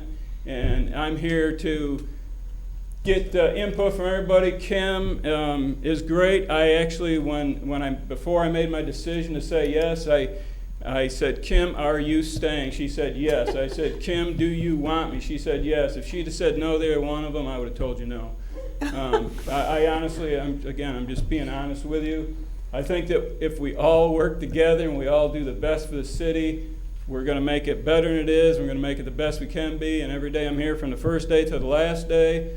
That's what I'm here for, to get a team, to get some good people on, to get the people trained. I'm with you on code enforcement. This city, the whole county, go pay on Park where I live. It's changed so much in the 26 years I've been there because of lack of code enforcement. But I'm looking forward to it. When I come on, I want to get individually with each of you, sit down, and for you to give me the expectations you have of me. And also, I want to know your 3 to 5 top priorities you want me to look at in my first 100 days. You know, and then I want to report back to you in person and, you know, here. But I myself can't make the changes needed in Avon Park City, but all of us working together, council members, mayor, deputy mayor, myself, and especially our staff, which I'm sure are all a bunch of great people, and hopefully we're going to bring on some other ones that I really think we can make a difference for the citizens, and that's why I'm taking the job. So that's a long answer to you, but yes, I'm sure I want to take it, and I'm not listening to naysayers. I never have. I'm coming in to do the best I can, do the best job I can for you, the employees, and the citizens. Thank you. Very good. Thank you, Mark. Do we have any other comments on the contract? I'll just make one comment that I still think that some of the things in this contract are excessive. With that being said, I'm looking forward to working with the new city manager, and I'll give it 100%. I would agree with Councilman Bernard. Is anyone Well, willing to make a motion or? I'll have any make a further motion, comments? I just need to make sure that we get this right. Okay. I'll make a motion that we approve this contract between Mark Schrader and the City of Avon Park, amending this contract to include the sick leave to be equivalent in the 6-month accrual at the same standard set for the vacation accrual. Good. Second. We have a motion and a second. Further questions? Seeing none, we'll call the roll. Councilmember Bernard, Go. Councilmember Gray, Yes? Councilmember Sutherland, Yes. Deputy Mayor Spurlock, Yes. Mayor Anderson. No. Motion passed 3-2. Thank you. Up next, we have the. Congratulations. I just have a question. When does he actually start? Monday, I hear. Monday. Okay. First up, we have the Kimley Horn proposals. There's 2 of them. Now, explain to me again what is these Kimberly Horn proposals are, 'cause I don't get them. Well, why don't we have Kimley Horns here, and come up and explain it. But as I understand it, there's two basic issues. One is to help us determine the industrial flows, what we can accept, what we can't with regard to industrial constituents like metals and TSS and those types of things. And the second one is to evaluate your choke points downstream from Nucor. And he wants this contract is between him and us, them and us? Yes, Yes. but by contract, Nucor is going to pay a portion of their what they do with regard to the industrial constituents in that. Okay. Sir, could you please give your name and address? Yes, Jameson Tondra with Kimley Horn, 1271 Evergreen Park Circle, Lakeland, Florida. Yes, And I sir. apologize, I just got these today when I got up here, and I didn't read them, so. No Would you like to give us an overview of what each one of these are? Sure, Start out with so number the- 1. The first project that's shown, it's being called Headworks Analysis. The main intent about that one is to establish discharge limits for Nucor to protect the city of Avon's Park in wastewater treatment plant. So we'll establish those limits that will be put into a industrial user agreement, and we're assisting with that agreement. And also, as a part of this project, we will review the new industrial code and also do a monitoring manhole detail for the city. And this is a manhole to structure that the city will sample to check on like certain pollutants of concern like BOD, metals, to make sure that Nucor is staying within those limits. When you say the city will check it, you will be checking it for the city, is that what you mean? Sorry, it's actually a device, it's a composite sampler that will automatically sample. Okay. And then there will be a lab that will come and. Right, Council puts agree. Yeah, then that'll be in our agreement later on that we'll Okay. propose, but they'll be paying for our analysis, most of our analysis that we'll be doing of them. And they'll also be doing some self-sampling, and then later on, as we get more comfortable with the fact that they're being honest with us and self-monitoring, we'll crank back on our own sampling of them, and they'll do more of their own sampling. Okay. But we may have like a 24-hour chart of pH and things like that, so. So that's the first project. The next project is the downstream analysis. So that's analysis of the downstream wastewater collection system from where Nucor is tying into the city. We're checking like capacity to make sure, there's enough capacity to handle Nucor's flows. Okay. And if there isn't, they're gonna make recommendations on what we need to do in order to make it so. Because obviously, we don't have much choice. So when will all of this be completed and done for us to approve? 2 to 3 months. I mean, I mean, proposals the are- proposal itself, the second agreement, I mean, we did one tonight, but you're talking, this is the. This is just for the engineers to do the Okay. work, so we will But, Yeah, have, I mean, they'll do the work, but You know, once this is done, yeah. what's the timeline on the contract? as soon as I get the information, we can pretty much put it together. I've already done a skeletal agreement. It's really an amendment to the agreement you approved Yeah. tonight. And I've done them before, so, I mean, I just use what I'd done before. It's just that the ones that I've done before have had to do with BOD and things like that that are not related to metals work. And so I need their input as to what the limits have to be. But the rest of the textual stuff I've pretty much put together. There's some little things that'll change, but not most of it. So, yeah, it should take about 2 to 3 months on our end to provide like the limits to be included. Okay, so We- that being the case, I know that it looks like Nucor went home, but if you end up doing this and it takes them about 3 to 4 months to complete, I mean, I know Nucor's trying to anxious to kind of get going. Would we be able to at least have our part done by then? This That is way we what just we- plug this in and we're done? Yeah, this is what we met about 2 weeks ago. Basically, we met with them and got timelines. So we have a timeline that has to do with the administrative building, which we need to approve this agreement in order to get them hooked up to that. And our line has to be completed, our lift station and everything. Then they have one in regard to the commercial, their industrial plant, and that's a different timeline, it's much later. Do you recall what that is, Jameson? Was it August? Maybe back in August? Yeah. We might have the whole plant constructed. But I- they're I- within that timeframe. Okay, I I think just- I think they said by end of year, by end of this And they're- fiscal year. Yeah. And they'll start up with a small amount, and then I'm sure that after they get comfortable with what they need to do, then they'll go up to full capacity.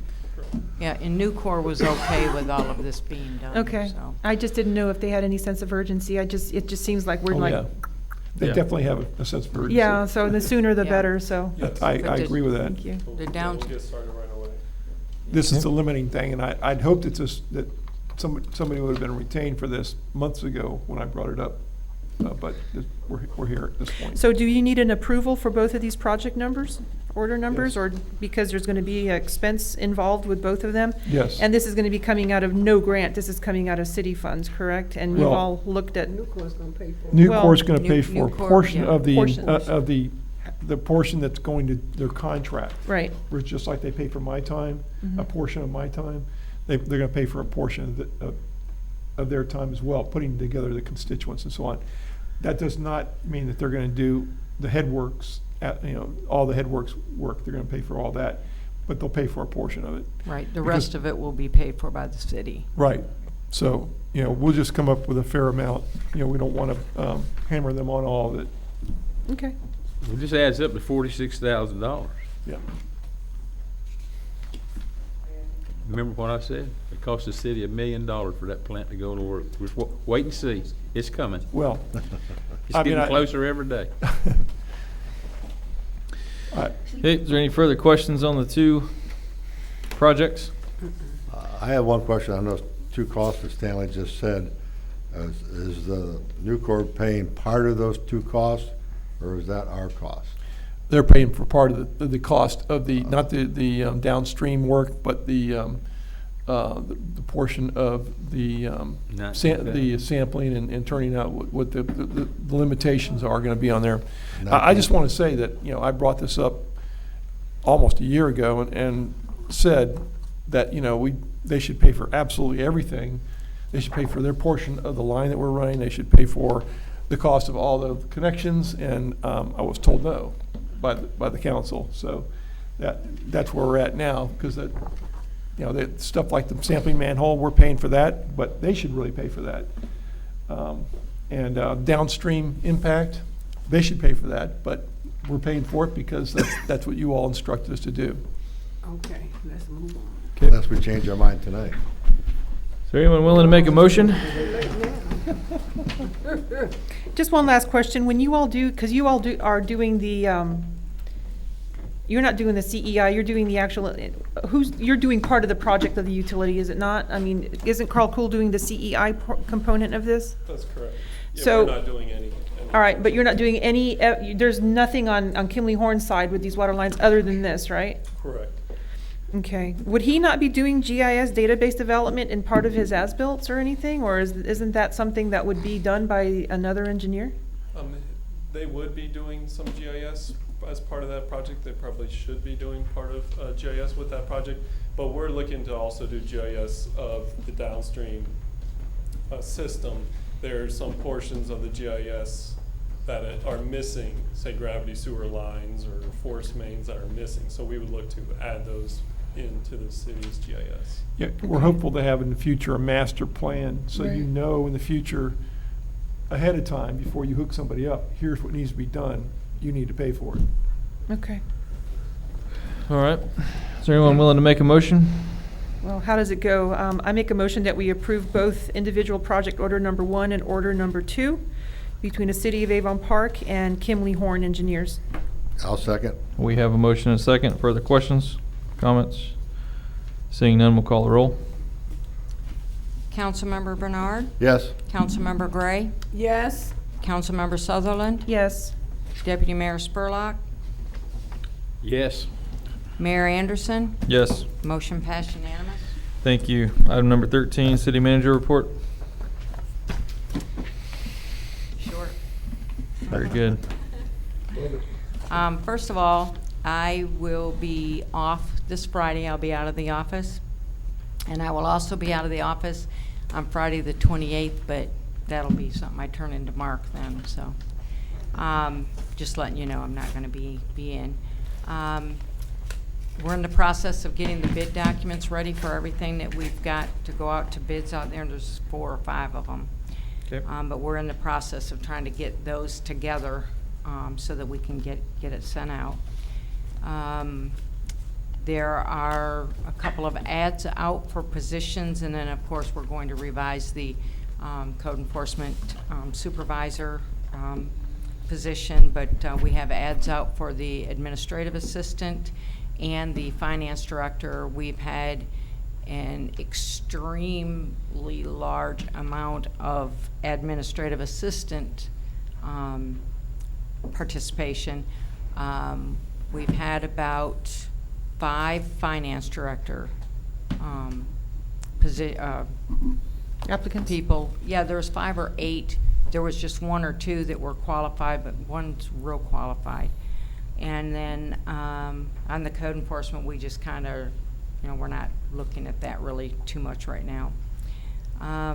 The only other thing I have is the Danny Page, our agent for our health insurance, has gotten back to me because we asked if we could get our insurance done, our health insurance, on a fiscal year instead of a calendar year so that we could budget for it. Mm-hmm. And he said that the underwriter said that that would be okay. We have to move forward with it real soon because open enrollment would probably need to be in August. So I've asked him to get me rates and companies, but what I need to know from council is, do we want to go out for bids, or do we want to, because if we go out for bids, we're going to be bidding- Terminating. Right. And then if we just take his quotes, we're keeping the same agent, but maybe have like 3 different companies' quotes. So however you want to do it is the way we'll do it. But we have to know something soon because we have to do it. On the last budget, there was a 15% increase expected, but it only went up, I believe it was 4% in the budget? Yeah, something like that, 4 or Yeah, 6. there was a yeah. 15% increase. By the way, that should be contingency money, that balance, Yeah. right? But anyway, does he have any idea on any potential increase? Because he's the one that typically says just raise it 15 just in case, so we always over budget that line item. Well, he just got back to me late this afternoon, and that's when I sent it back to him asking for rates and companies that he, that he would suggest with rates and plans and stuff like that. So I haven't heard back on that yet. So if we said no, does that mean that the insurance vendor, would it go from Aetna to somebody else? Will it, shape to some other insurance carrier and make the employees go through another change? Personally, I think that they should just, it's a hassle to go back and forth between different insurance carriers and stuff, and everyone having to get reacquainted with the policy and all of that. I don't know that it makes a big difference, but, I haven't heard any complaints about people using the current Aetna product. There are complaints. So, you know, I don't know what to tell you. If we're gonna keep him, it doesn't have to be Aetna. He could still go get a Blue Cross product if he wanted to. Or United Healthcare. So what you're or- saying is that he could go back and renegotiate those fees with somebody else, and we just have to give him permission to do that? Mhm. But you're asking about the broker itself, Yeah, the right? broker, to keep him as Right. the So we have broker. Let's just keep him. If we go Yeah. out for bids, we're going out for bids for new broker. Yeah, And the let's new just keep broker him. may bring us back the same exact thing that our current broker. And they Yeah. likely Right. will, because that's been in Yeah. the past. Because the Yeah. insurance rates are gonna go up what they're gonna go up. We So- recommend- we shouldn't have to worry about the increase itself because we should have our numbers set in place during the budget process. So by October 1, we're not gonna be budgeted over the percentage that it's supposed to increase. We should have exact numbers. Okay, I think we should keep the same broker we have. Agreed. I do too. Agreed. We can always go out for bid later on Yeah. Yeah, if we don't like the results. so go ahead and just get his numbers and then, bring them back to the next meeting, and then we'll move forward with getting open enrollment. This set up, also you guys eliminates deciding. someone walking in the door saying, I've got this product that you need to buy from me and you need to sign up with me, because I know that that's happened in the past. And when Right. that happens, you basically terminate your contract with him, and then we're really in a mess. Yeah. Then no one has insurance, and then you're stuck. Yeah, I agree. I think we should just keep the same broker that we have. Very good. I agree too. Okay, and that's all I have. Is there anything else for the good of the city? I have a couple of Uh, questions for the city attorney. Okay. Mr. Two Roger, remember he came up here, what's going on with him? Nothing. I haven't heard back from the engineers yet on what valuation would be associated with that, and whether it's even a good idea to do as he suggests, to purchase this system. I think that should just be on hold until you have a director and new city manager takes over. Okay. And then I had a question for Kim. On the Blueberry Festival, they're gonna have overnight campers. I don't recall them making any comment about safety and security about those campers and stuff. I know that Annie, for example, has a 4-nighter, and she's got sheriff's department zooming in and out just to check on everything, but I just wanna make sure that the city's not liable for any of their safety of their goodies and stuff. Okay. You know, I don't know if they've taken that into account. Jerry, would we be liable for that? Unlikely, but it If there's an depends on if there has to be expectation. fault. You know, is it on your property? Yes. It's possible, but I mean, they have us as additional insured under policy. I just want to make sure that they're fully aware that we don't have a patrolman going up and down checking for things, you Yeah. know? Right, and I mean, is it something we could do a hold harmless, or would that just be? yeah, that's what generally what that, I put in your special events provision before. But I mean, they have their policy where they're signing us on as additional insured. Yeah, but Does that that- still require a hold harmless? Oh, absolutely. Then that means that Annie has to have one too. Yeah, I've said in the past, insurance is fine, but it's like peas and carrots going together. Okay. You want identification as hold harmless, goes with the insurance, and neither one of them is any good by itself. So then that needs to be added to the application form for events. Jerry, could you draft a hold harmless agreement? Absolutely, go ahead and Please. send me your application, Application. and I'll put some language in it And- for hold harmless. Okay, and then when you're done with this, I have a question for the attorney. No, I just wanted to say, if we end up doing that, then it has to be stapled to all event applications, because it'll come up again and again and again, and just Yeah. ought to be part of the, Well, all the special event contracts that I Yeah. put together has that in it. okay. Okay, cool. Annie, do you have something on this? I have a question. Is it relating to the topic at hand? Yes, Okay, it this is. is Annie The Feeney, whole- she lives at, 234 East Camphor Street, Avon Park. The hold harmless, is that something that the insurance agency itself can provide when they're Yeah. giving their Yeah. separate insured? Well, and it should be on your insurance verification. Right. It basically. So I could go to my insurance agent tomorrow and just say, hey, they need a hold harmless, Well- and just get it from them? Indemnification and hold harmless, okay? Yeah.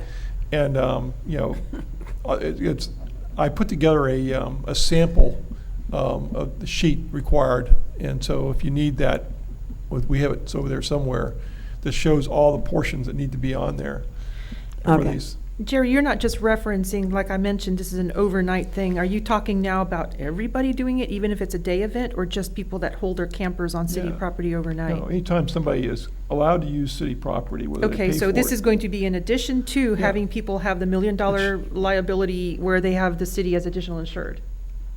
Yeah, Okay, so this is separate and different. Right. Okay, all right. right. Then we Other- really have to change all our applications. Yeah, man, I mean, I think you Okay. should change it for the, your building as well, your Community center? community center. Should be in there. I mean, it's just a typical provision Right. for these They types trip of and fall things. in a parking lot or, Absolutely. okay. Got it. All right, thank you. Did you have a question for me, Ken? Yeah, have you found out anything on the Avon Park Housing Authority ownership deal? Oh, you mean the pilot? Yeah. Okay, no, I hadn't heard, but I heard that they were going to work with that. If they haven't done that, then I'll find out what's going on. Okay. Because we were supposed to hear some kind of proposal on that, and we haven't heard anything. Right, I Then- sent the parcel ID number over. What the Yeah. title I mean, I to. had a I couple think things on to the Bernice. Oh, you're talking about the ownership of the The park ownership, property? yeah. Okay. I have not heard anything, but, you should keep in contact with Bernice Saxon over there. Okay, She was waiting for information on the parcel number and all that. I sent that, yeah. And yeah, okay, well, just check with her because she's working on it, or she has somebody working on it. I forget who it is, but I yeah, think it's, Kenny is his last name. yeah, yeah. Okay, And I had one thing. This will be the last meeting that Kim will be our city manager here, and I just wanted to say that it's been a pleasure to work with her. She's done a good job, and I know because I deal with city managers all the time for 30 years. Okay, so she's done a good job. thank you, certainly thank is you a- very much. I agree. Thank you very much, Thank Kim. you, Kim. Yes, It's- Kim, and also, I know we got off on a rocky start, but I think we've had multitudes of conversations, and I want to say that, she's done an exemplary job. She's been very, very forthcoming and very helpful to other employees as well, and I Okay, just I'm want to gonna say cry that you've now, done well. so- Thank you. It's been a pleasure. Thank you. No crying, you got Friday off. Thank you very much. Do we have Thank you anything all. else for the good of the It's been a city? Is there pleasure. anybody else in the Yeah, audience that wants to talk? just two minimal things out, Kim, on the old PD building. We were going to get some demo and rehab costs. That was in Yeah. the agenda or the minutes. Do you know what the status is Yeah, on that? I'm doing the bid documents on that one right now. Okay, and then the same thing with the Wild building? Yep. And then the last thing is, the owners of Classic Calenium had inquired about the progress of their roof Yes. and what the status was on that, because rainy season is coming up, and it rained really bad over the weekend, and there might have been some leaks. Okay, yeah, Robert has 2 quotes on that, and I told him the other day, I asked him if he's got the third one yet, he said no. I told him to get it from wherever he could get it from. It does not have to be local at this point, just get the quote. So he said, okay, so I will double check with him tomorrow on that again, Okay. yeah. Okay. Is there anything else up here? Yes, you had ladies back. Yes, ma'am. You have to come up to the front, please. Give your name and address on the microphone there. My name is Cynthia Rowe, and I'm really sorry. My husband works for the sheriff's office, so I had to wait for him to get home. Okay. But I live at 505 East Riviera Street. Yes, ma'am. And I initially had brought to the attention of possible speed bumps right in front of the high school. I Okay. don't know if the topic was discussed or not. Sorry, I'm nervous, but this Yep. is my first meeting. It was discussed, yes? I know. So the reason why I brought it, and I do have some notes from, or letters also from some of my neighbors. I've lived at the address for going on 11 years now. And the students that come out of this high school, they have been driving recklessly directly as soon as they come out of their side entrance, and my road is right there. Before it wasn't that big of an issue because my kids were smaller, but now that my kids are older, and also we've had I think 3 families now moved in, and they have kids that some are younger than even my kids, like they're toddlers. And for instance, the other day, a truck come racing down, and my neighbor that lives around the corner, he even tried to get in his truck to get the vehicle tag number, and he didn't manage to do that either. And then I kind of stood in the middle of the road, and a student swerved to avoid hitting me and even managed to curse me out. I am willing, and I've mentioned this to Ms. Kim, to the sheriff's office, anybody who would listen, that I am willing to come up off the money myself to buy the speed bumps, just so that something can be done, because over the years it's gotten way worse, and them kids don't care. So that's why I brought it to the attention, because the sheriff's office informed me that they can only have deputies there if there's any deputies available. And if they get a call, then obviously they have to take that call. Right. But we can request a special project from them, I'm sure. So we had decided earlier that we were going to ourselves request the sheriff's department to do something about it. Okay. And we'd like to go that route and see if anything can be done And when I've without having to asked- construct something. And when Okay. I've asked the sheriff to give us some special patrol and stuff in the past, they've been very responsive. Mhm. So Yes, I'll we ask had the resource officer. He happened to be at the road the day before yesterday, so that was actually convenient. And then the day before that, whenever I actually spoke to Miss Kim, they had a patrol in between the two houses, and they actually ended up catching one of the students speeding down the road. So that was a plus for us. But like I said, as far as the sheriff's office, they're only if they have the extra patrol in order to do it. So I appreciate it, and thank you for your time. Yes, ma'am. Thank you. Is there anything else for the good of the city? Yes, ma'am. Do we have a microphone for her? No, I'll yell. Henderson, 101 North Central, but with that, have they talked to the school and let them decide and tell the students, if you get caught, there's some kind of penalty, either you don't use the parking lot, you use it for whatever. We have no control of That the might county school work. board. Okay, thank you very much. Is there anything else for the good of the city? Seeing none, I'll entertain a motion to adjourn. Motion to adjourn? Seeing no opposition, we are adjourned. Oh, how about that?